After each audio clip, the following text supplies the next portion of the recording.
When I cast my mind back, I can well remember when I were but a lad, doing what all my other schoolboy friends did on a regular basis. We weren't in the slightest bit embarrassed by it. We didn't mind what people thought of it. It was a perfectly normal thing for young adolescents to do. No, I'm talking about collecting stamps. For heaven's sake, your mind.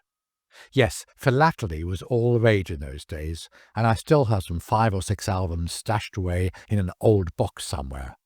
But now, after my foray to the China National Post and Postage Stamp Museum, not a gnat's whisker from Jiangguomen Station on Subway Line 2, I must really make friends with them again next time I have the chance. The Stamp Museum was first opened in 1985, and in 2007 it was expanded to include a postal museum.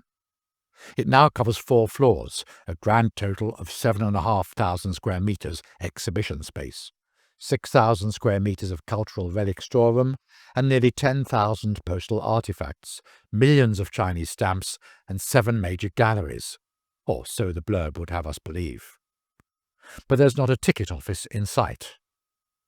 Entry, it appears, is free, but you have to leave any bags and liquids in a locker before you get into the museum proper.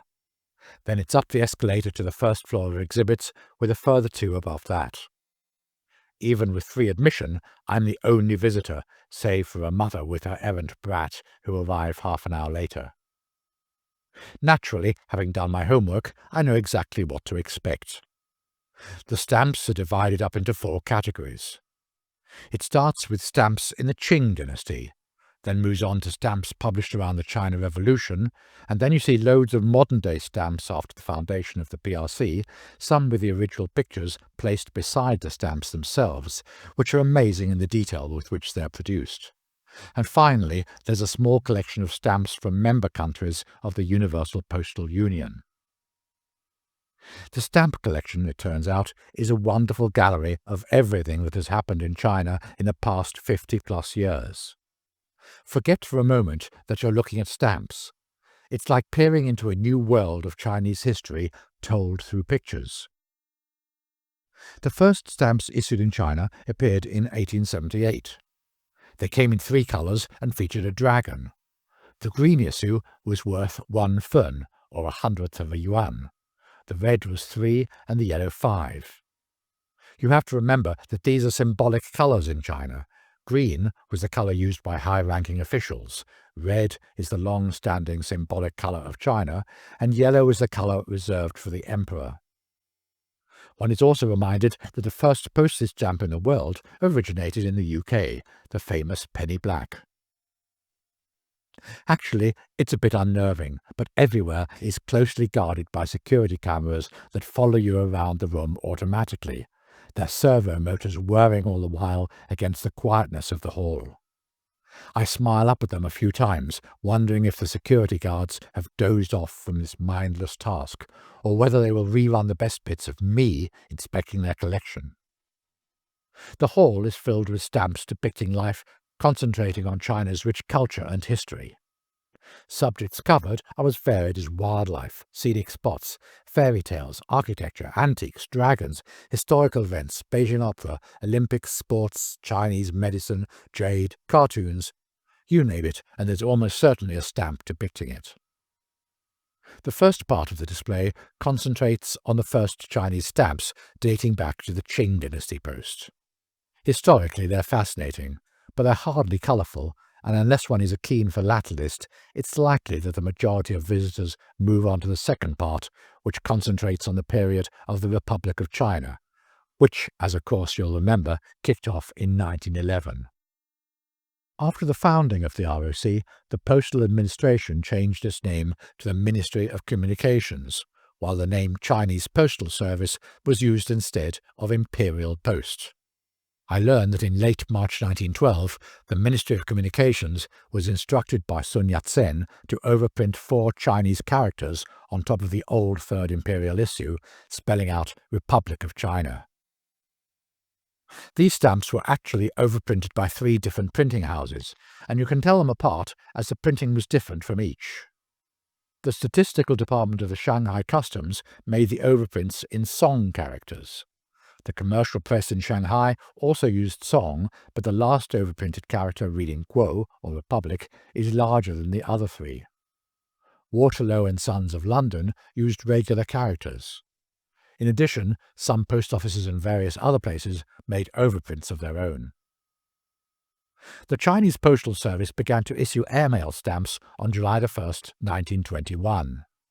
Their design showed an aeroplane with a 5-colour flag printed on its tail flying over the Great Wall. The second Peiping print airmail stamps were issued on July 5, 1929. This time the flag on the tail of the aeroplane changed to a white sun in a blue sky. On August 29, 1932, the third series of Peiping print airmail stamps were issued. On the stamps, a monoplane was shown instead of a biplane. Remember, by the way, the national government announced the new name of Peiping would be used instead of Peking from July 11, 1928, hence the second and third Peiping prints. But it never really caught on, and it wasn't for a few more decades that Beijing eventually took over. The third section of the museum deals with Revolutionary War stamps. In other words, the anti-Japanese war followed by the liberation period with the Communist Party of China. Not surprisingly, there's a plethora of stamps depicting Mao together with the People's Post and the People's Liberation Army. Of course, with the rise of Chinese communism, the newly revamped nation was keen to support other socialist regimes. So there were plenty of stamps dedicated to celebrating Soviet Sputniks, and of course both Vietnam and heroic little Cuba fighting against the American imperialist aggressors. And although almost every Chinese person you meet these days agrees that Mao's Cultural Revolution was nothing short of a disaster for the country, the Chinese Post Office, of course, celebrated it at the time as a great success. Once the Cultural Revolution was finally out of the way, China made way for a whole range of new topics to celebrate with stamps, and this is the subject of the fourth part of the display. How about the return of Hong Kong to the motherland, smiled over by Deng Xiaoping? Or a celebration of the announcement that Beijing would be hosting the 2008 Olympics in 7 years' time? But let's move on to the fifth part, foreign stamps from 42 countries around the world.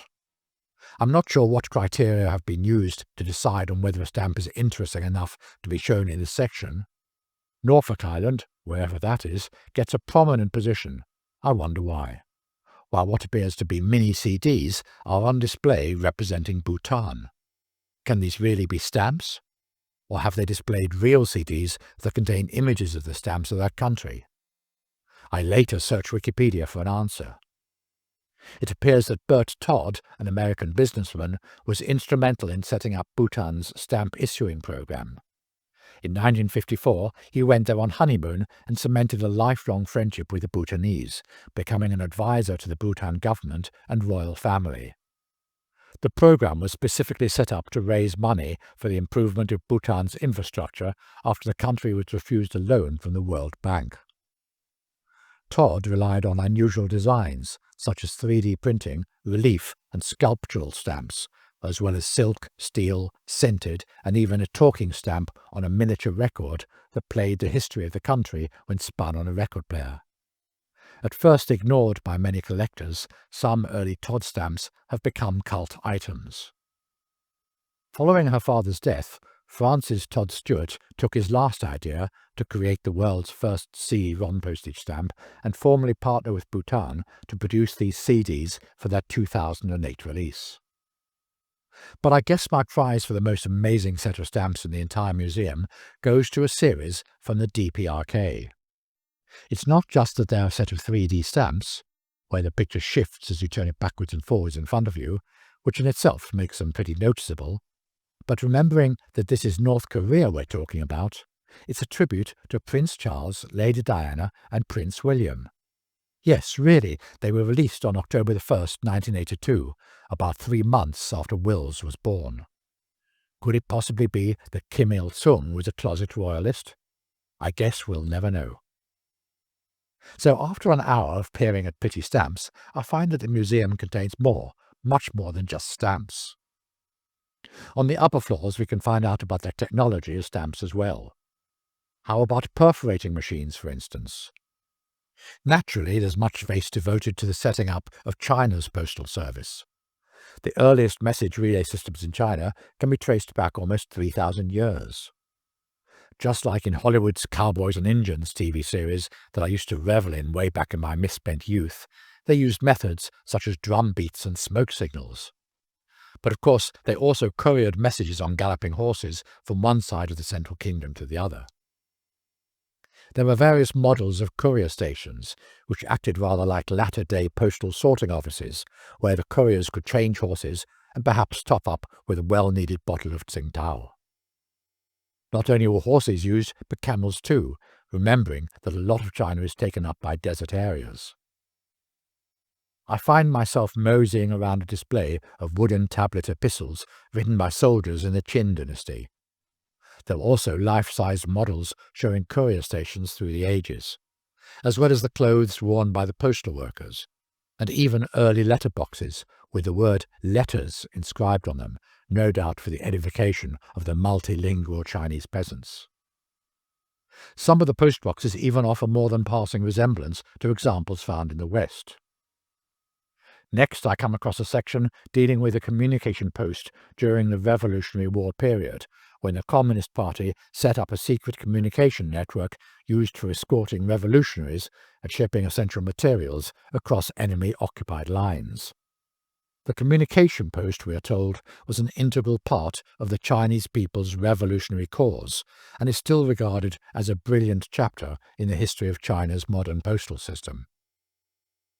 In 1949, the Ministry of Posts and Telecommunications was set up to unify the postal administration across the country and restore postal communication. On January 1, 1950, the General Post Office was established. To illustrate this, I find myself marvelling at some letters dating back half a century which have been stuffed into another glass cabinet. By now, China had become a workers' paradise. So, to illustrate this point, there are various photos on display showing happy postal workers. Naturally, our old comrade Chairman Mao is not to be ignored, and there are some pretty first-day covers that have somehow crept in to grace the technology displays. And lest you think the museum only looks back at history, the Postal Service is brought right up to date with a picture as well as a model of an aeroplane from the fleet of China's postal airline. Oh, and wow, there's even a motorbike for those of us who have our feet firmly planted on the ground. I find I have spent over 2 hours in this museum, which surely has to be great value for money, given that it's free entry.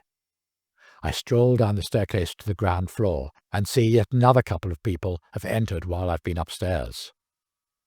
I'm bid Zaijian by each of the bored-looking guards, struggling to stay awake. No doubt I've made their day by simply turning up. I can picture them going back to their spouses in the evening. "Did you have an interesting day at work?" they'll be asked. "Just imagine," they'll reply, "there was a Laohai who spent over 2 hours in the museum. Yes, it's true. We even followed his every move on closed-circuit security cameras. I mean, wow."